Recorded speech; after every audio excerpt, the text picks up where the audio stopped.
하나님 아버지, 주님을 사랑하는 우리가 되게 하여 주시옵소서. 이전보다 더욱 주님을 뜨겁게 사랑하는 우리 교회가 될 수 있도록 은혜 허락하여 주시옵소서.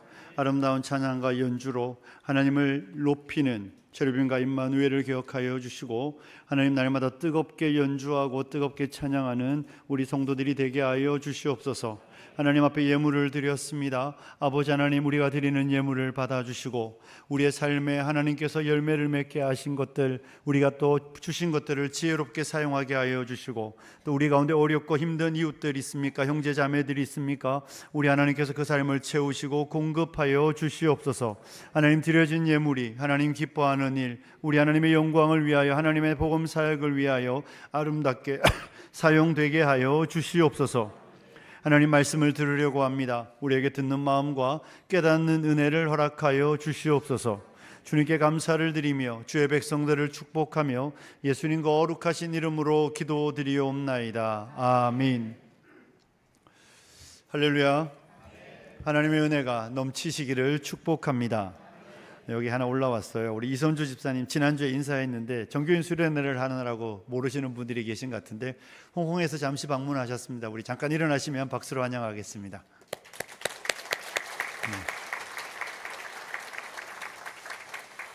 네, 여러분 정교인 수련회 은혜로우셨습니까?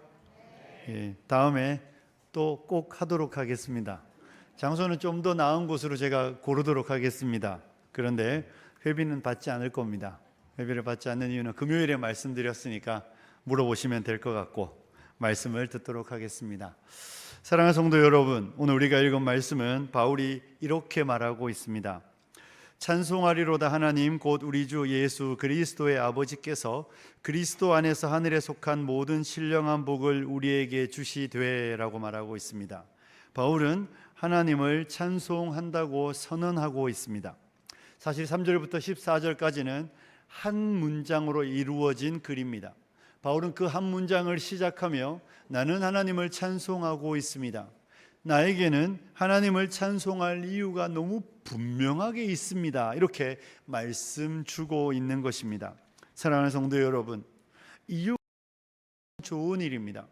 이유가 없기 때문에 열심을 못 냅니다. 우리 아이들에게 공부해라 이러면 이럽니다. 왜 열심히 해야 됩니까? 이렇게 묻습니다. 아이들은 왜 공부를 열심히 해야 되는지 잘 몰라요. 아이들이 해야 되는 이유는 대부분 부모님이 하라고 해서 하는 것이지 내 스스로, 그들 스스로 왜 해야 되는지 잘 모릅니다.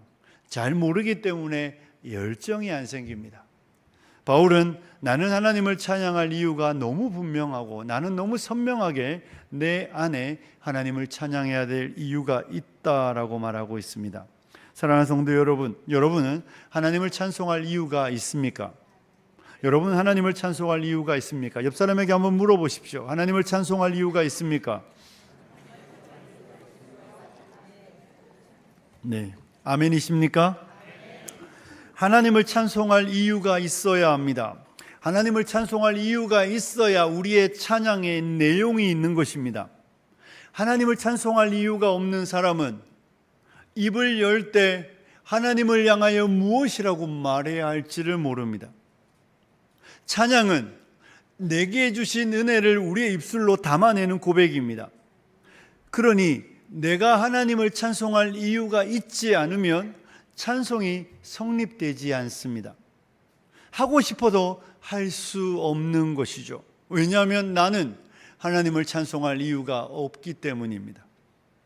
사도 바울은 하나님을 찬송할 이유가 분명하기 때문에 이 3절부터 14절까지 한 문장으로 쫙 나열하며 하나님을 향한 그의 찬양의 고백을 기록하여 주고 있습니다.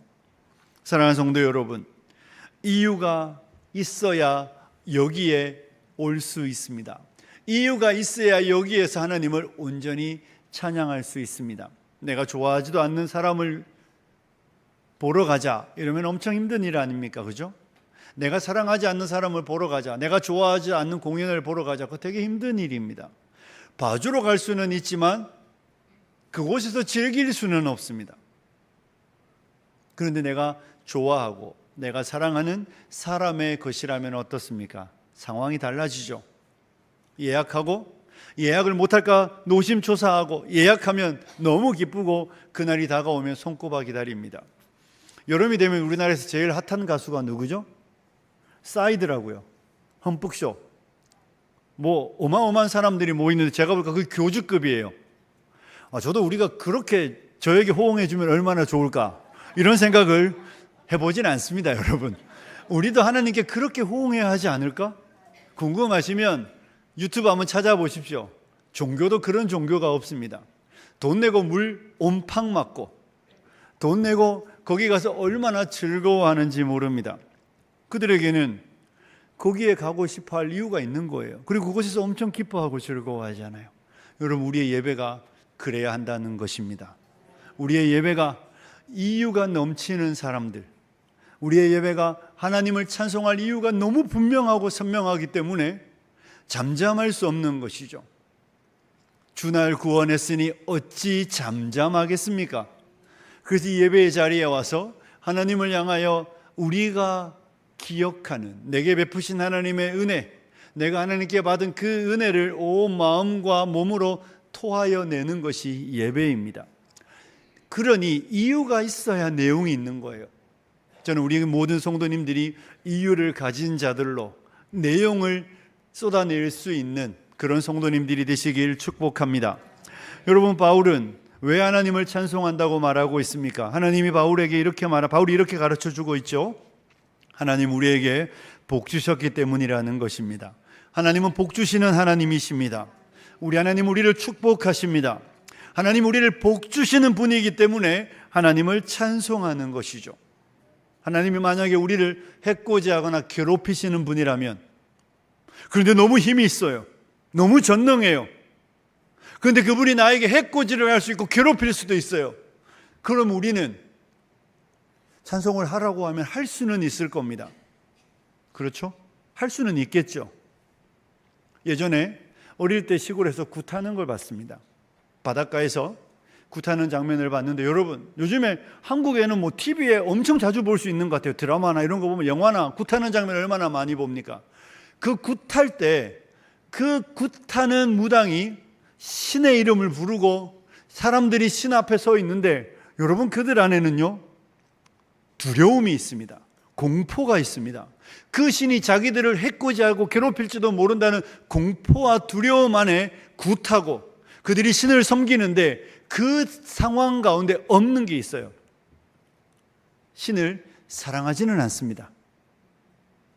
그 굿하는 장면에 막 사람들이 황홀하여 사랑의 눈빛으로 하던가요? 아니에요. 오늘 우리 찬양대 찬양처럼 그 사랑이 없는 거예요. 신이 나에게 뭘 해줄 수도 있고 해코지도 할 수 있고 괴롭힐 수도 있다는 그 공포감 때문에 신 앞에 있는 거 없는 거 다 갖다 바치지만 그들 안에는 사랑이 없습니다. 그런데 우리는 어떻습니까? 우리 하나님 우리를 복 주시는 분이시고 그 하나님의 복을 받는 우리는 하나님을 사랑하잖아요. 그래서 우리의 예배에는 두려움이 있는 게 아니라 하나님을 향한 경건한 경외심과 함께 하나님을 향한 온 마음의 사랑이 있는 것이죠. 그래서 우리는 하나님 앞에 나아옵니다. 하나님은 우리를 복 주시는 분이기 때문에. 그래서 야고보 사도가 야고보서 1장 17절에 이런 말씀을 하고 있습니다. 함께 읽을까요? 시작. 빛들의 아버지께로부터 내려오나니 그는 변함도 없으시고 회전하는 그림자도 없으시니라. 아멘. 보시면 온갖 좋은 은사와 온전한 선물이 어디로부터 옵니까? 다 위로부터 빛들의 아버지께로부터 내려온다. 누구에게? 우리에게. 하나님은 온갖 좋은 것과 완벽한 선물을 저와 여러분에게 주시는 분이십니다. 그렇기 때문에 우리는 하나님의 복을 받은 자로 하나님을 찬송하는 것이죠. 그래서 찬송가 1장이 뭡니까?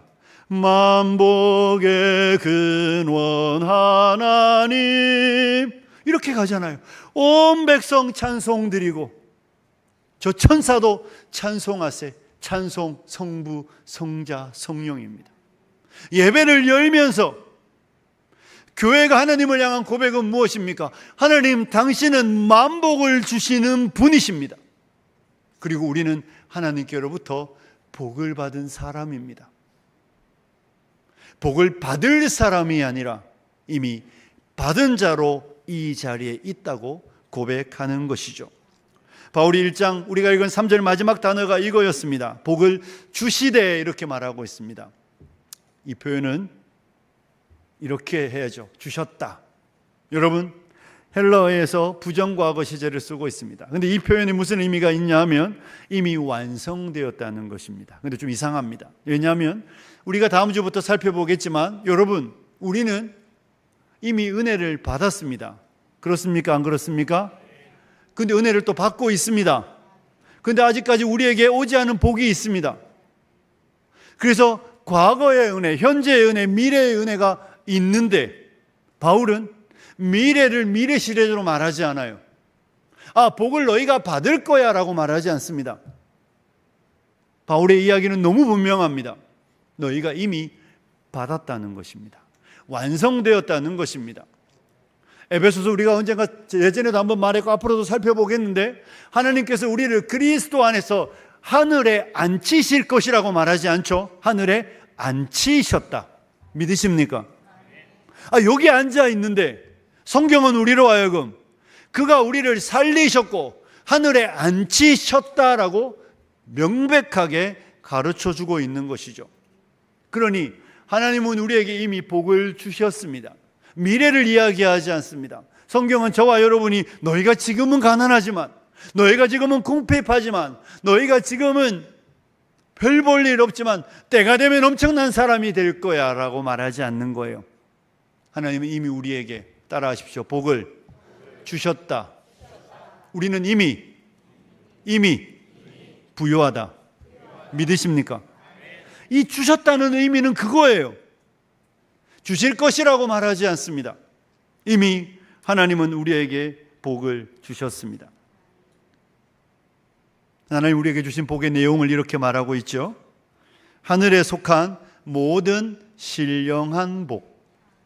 하늘에 속한 모든 신령한 복. 이것이 우리가 받는 복의 내용입니다. 받은 복의 내용입니다. 하나하나 살펴보겠습니다. 우리가 받은 복은 땅의 복이 아니죠. 어디의 복입니까? 하늘의 복입니다. 여러분, 우리 눈에 보이는 하늘이 아니라 영적 존재들이 살고 있는 세계의 하늘, 우리 하나님의 거처가 있는, 우리 하나님이 계신 그 하늘의 복을 우리에게 주셨다라고 말하고 있습니다. 그래서 바울은 빌립보서 3장 20절에 이렇게 말하고 있습니다. 우리의 시민권은 어디에 있습니까? 하늘에 있는지라. 너희의 시민권은 하늘에 있다는 것입니다. 너희는 이 땅의 사람이 아니라 하늘의 사람이다라고 말하는 것이죠. 저와 여러분의 본향이 어디입니까? 여기가 아니에요. 우리의 본향은 하늘입니다. 아버지가 거기 계시고 구주 예수님이 거기 계시고 사랑하는 이들이 거기에 있으며 우리의 거처가 거기에 준비되어 있고 우리의 이름이 그곳에 있고 우리가 그곳의 복들을 누릴 것입니다. 그래서 우리는 하늘의 복을 받았고 또 받을 것이라고 성경이 말하고 있는 것입니다. 사랑하는 성도 여러분, 하늘의 복을 이야기할 때 그 이야기는 저와 여러분에게 땅의 복을 말하지 않는다는 것입니다. 땅의 복은 어떻습니까? 유한합니다. 변화합니다. 일시적입니다. 땅에 보이는 것 중에 영원한 거 있습니까? 영원하다, 사람들이 영원하다고 생각하여 숭배했던 그 태양도 과학자들이 이야기하잖아요. 유효기간이 있다고. 모든 것이, 땅에 있는 모든 것은 한계가 있고 제한된 것들입니다. 근데 영원하신 하나님이 제한적인 복, 유효한, 영원하지 않은 어느 정도 일시대 가면 끝나는 그런 복을 주시겠습니까? 그렇지 않은 것이죠. 그래서 성경은 너희에게 주시는 복은 하늘의 복이다. 무한하고 불변하고 영원한 복을 주셨다라고 말씀하고 있는 것입니다. 그러니 신약을 살아가는 저와 여러분은 이 복의 개념을 분명히 하셔야 합니다. 구약 말씀 속에 나오는 복, 더 이상 우리의 추구할 바가 아닙니다. 여러분, 한국교회는 지난 몇십 년간 자꾸만 복을 이야기할 때마다 구약의 본문에 머물렀습니다.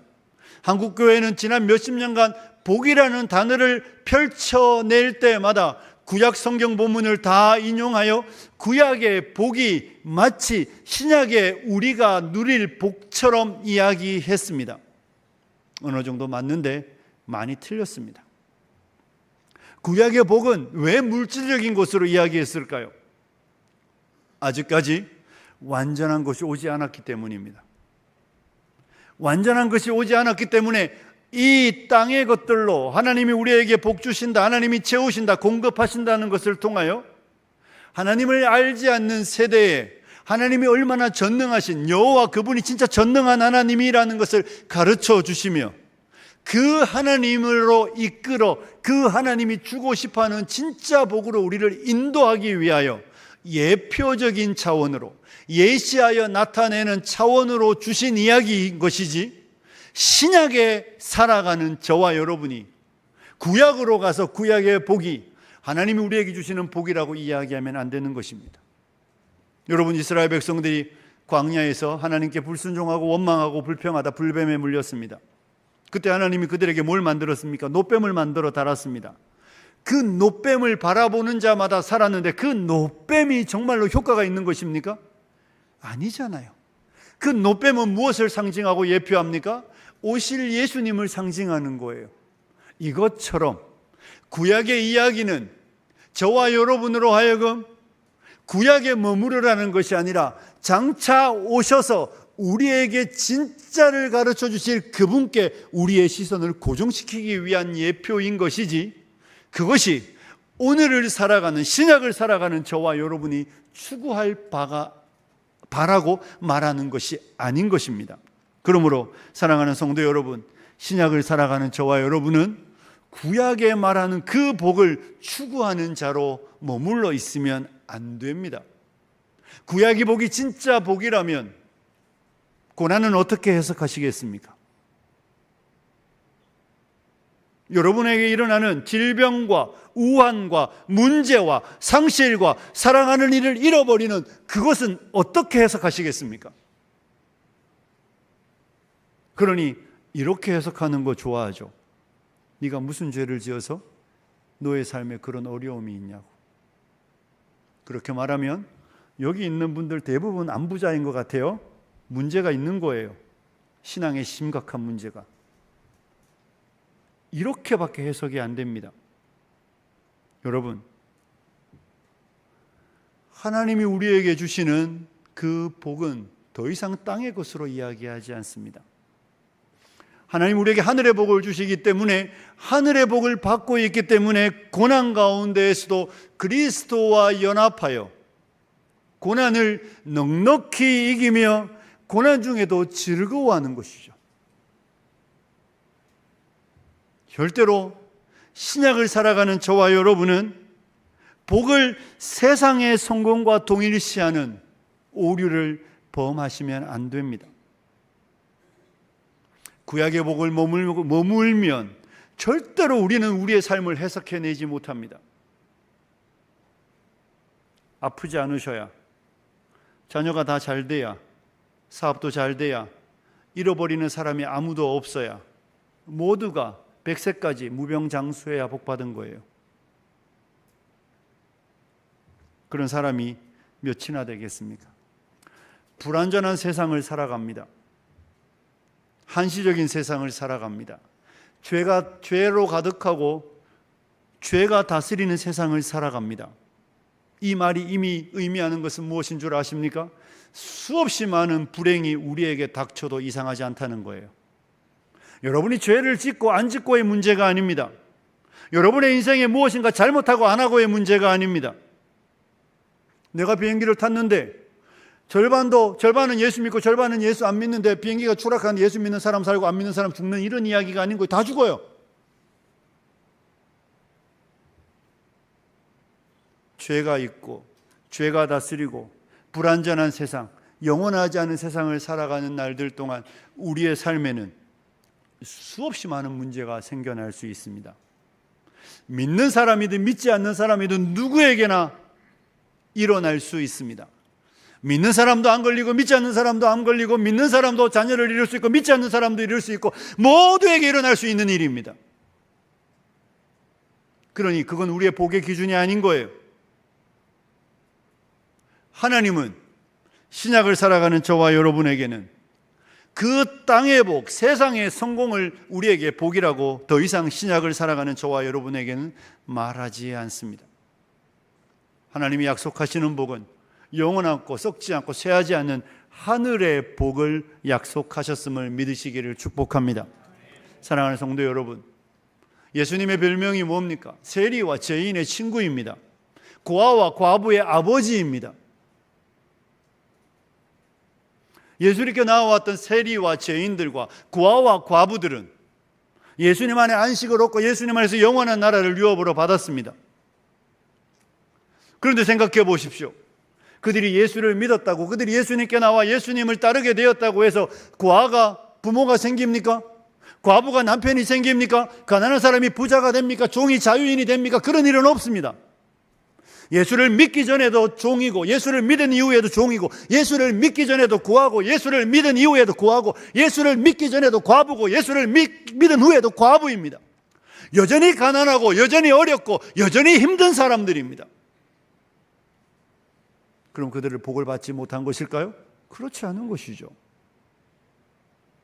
그들은 하늘의 복들을 받았고, 그들은 하늘의 복들을 누리는 사람들입니다. 절대로 교회 안에 물질을 많이 가진 것이 하나님 우리에게 복 주셨다라는 개념을 동일시하시지 마십시오. 제가 서두에 이야기 안 드렸잖아요. 왜 회비를 안 걷는 줄 아십니까? 회비를 낼 형편이 없는 분들이 있기 때문입니다. 그거 얼마나 한다고? 그건 우리 생각이죠. 그건 그렇게 말하는 그대의 생각이고, 우리 가운데 누구는 오늘 은행에, 내일 은행의 문을 열면 단돈 몇만 원이나 몇십만 원이라도 대출을 받을 수 있을까 고민하는 분들이 있습니다. 그렇기 때문에 교회는, 저는 개인적으로 그렇게 생각합니다. 일부에도 말씀드렸지만 우리 교회가 회비로 뭘 운영하는 건 되게 조심하셔야 되는 일들입니다. 생각보다 회비 많이 내시죠. 그래서 이런 이야기 들리더라고요. 돈 없으면 교회 생활도 어려워. 물질적 복이 하나님이 우리에게 주시는 복이라고, 전부라고 말하고 그렇게 이해되는 순간 세리와 죄인과 고아와 과부는 저 문을 넘어올 수 없습니다. 내 인생의 가난함이 30년째 40년째 계속되는 사람은 하나님은 나를 사랑하지 않으시는가라고 반문할 수밖에 없습니다. 성경은 우리에게 그런 복을 이야기하지 않는다는 것입니다. 분명합니다. 하늘의 복입니다. 그래서 저와 여러분이 나의 영원하신 기업은 하늘에 있다 믿으시기를 축복합니다. 사랑하는 성도 여러분, 절대로 복을 물질적인 것으로, 성공으로 축소시키지 마십시오. 하나님은 우리에게 영원한 하늘의 복을 주시는 분이신 줄 믿습니다. 그래서 성도의 삶은 땅과 하늘의 긴장 상황 속에서 살아가는 것입니다. 이게 무슨 이야기겠습니까? 고린도후서 6장 10절에 이런 구절이 있습니다. 우리 같이 한번 읽어보겠습니다. 같이 읽을까요? 시작.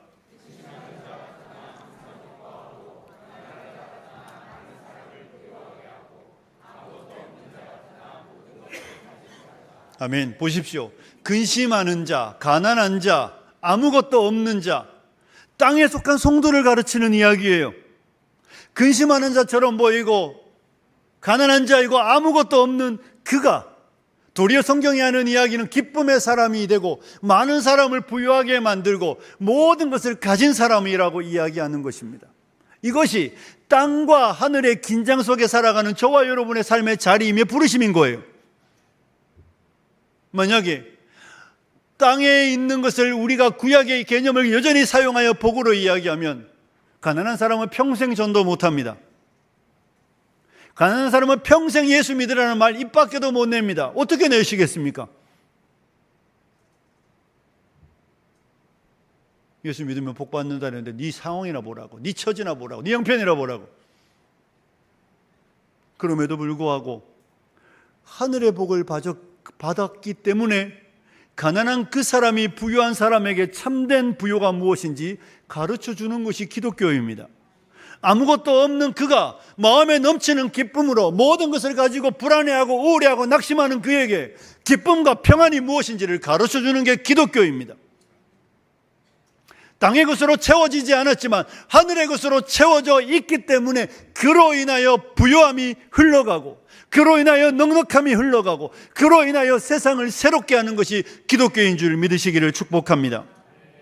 이렇게 말하면 여러분이 이렇게 묻겠죠. 목사님, 그럼 땅의 것을 구하면 되지는 않나요? 구하십시오. 구하셔야지요. 하나님이 구하라는 것만 구하십시오. 하나님이 구하라는 거 뭘 구하라고 하셨습니까? 오늘날 우리에게 일용할 양식을 주옵시고. 하나님 저와 여러분에게 일용할 양식이 없느냐? 일용할 양식을 구하라고 말씀하십니다. 성경 우리에게 빌립보서 4장 19절에 이런 말씀을 하고 있습니다. 나의 하나님이 그리스도 예수 안에서 영광 가운데 그 풍성한 대로, 같이 읽습니다. 너희 모든 쓸 것을 채우시리라. 믿으시면 아멘 하십시오. 여러분의 인생에 보장된 것이 있는데 굶어 죽지는 않을 겁니다. 걱정하지 마십시오. 나의 하나님이 영광 가운데 그 풍성하신 대로 너희의 모든 쓸 것을 채우신다. 약속입니다. 약속하신 분이 하나님이시니 지키시는 분도 하나님이실 줄로 믿습니다. 그렇기 때문에 땅의 것에 우리의 마음을 빼앗겨서는 안 된다는 것입니다. 땅의 것을 쫓기 위하여, 땅의 것이 우리의 목적이 되어 거기에 모든 생각을 기울여서는 안 되는 것입니다. 있으면 자족하시는 것입니다. 일용할 양식이 없습니까? 기도하십시오. 이것이 성경이 우리에게, 이 땅을 살아가는 우리에게 기도할 바라고 말씀하여 주고 있습니다. 그 외에는 우리의 목표가 하늘의 복으로 더 충만해지는 것입니다. 동시에 바울은 우리에게 이렇게 말하고 있습니다. 신령한 복을 주신다고 말하고 있습니다. 영적인 복입니다. 이 말의 의미는 성령에 속한 복으로 성령을 통하여 주신다는 것입니다. 성령님에게 있는 복이고 그 성령님이 우리에게 주시는 복이죠. 그리고 이 복이 영혼의 복입니다. 우리 수련회 가신 분들은 아시잖아요. 마음의 문제입니다. 여러분, 마음은, 우리의 영혼이 있는 자리가 마음입니다.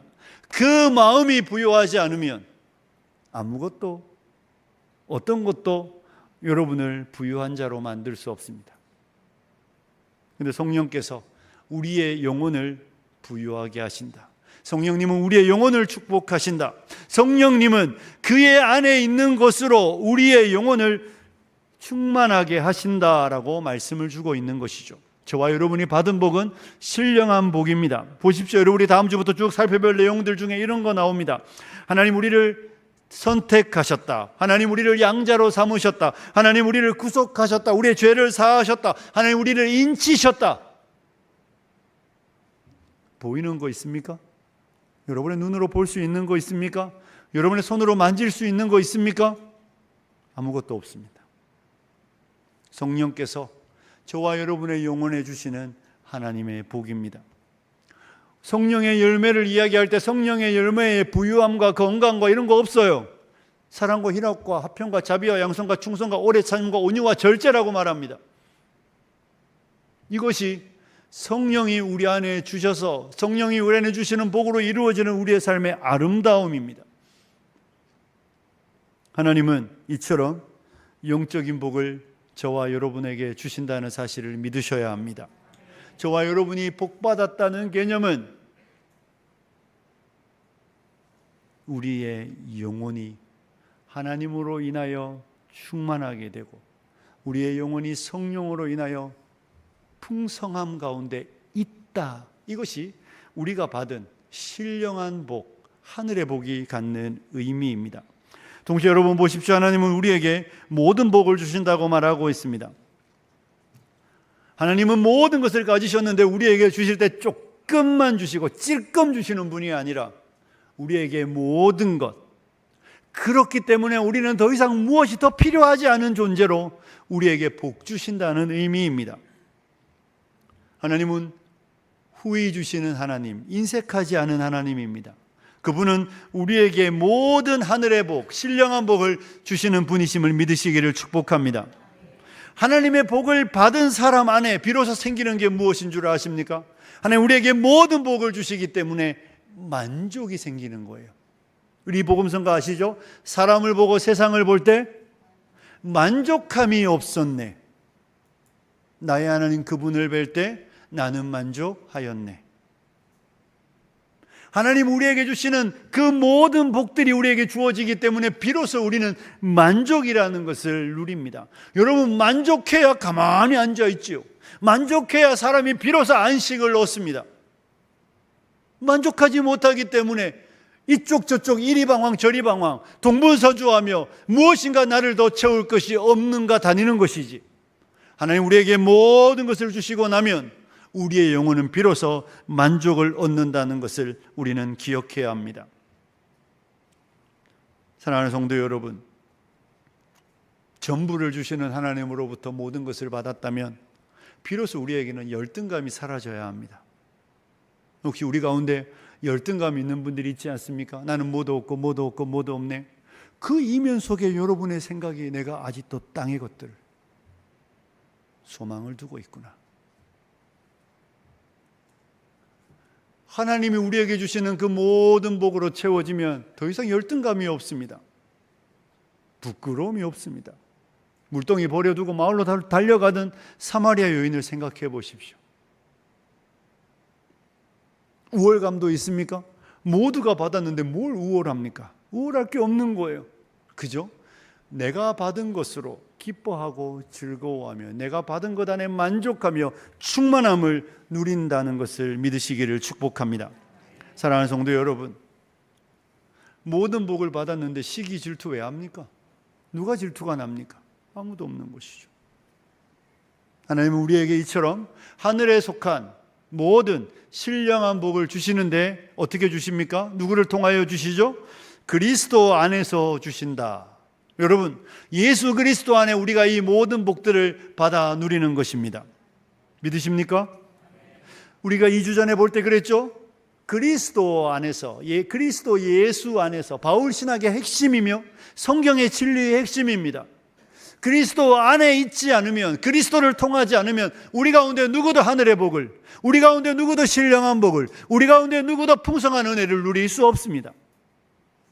그리스도 안에 있기 때문에 하나님이 그리스도를 통하여 이 하늘에 속한 모든 신령한 복을 우리에게 주시기 때문에 우리는 그리스도 안에서 그리스도의 것이 우리의 것이 되고 주님의 특권이 나의 특권이 되고 주님의 삶의 내용이 내 삶의 내용이 된다는 것을 믿으시기를 축복합니다.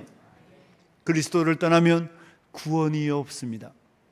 그리스도 밖에는 축복이 없습니다. 그리스도 밖에 있는 기독교는 존재할 수 없습니다. 예수님의 가르침을 기억하십시오. 나를 떠나서는 너희가 아무것도 할 수 없다.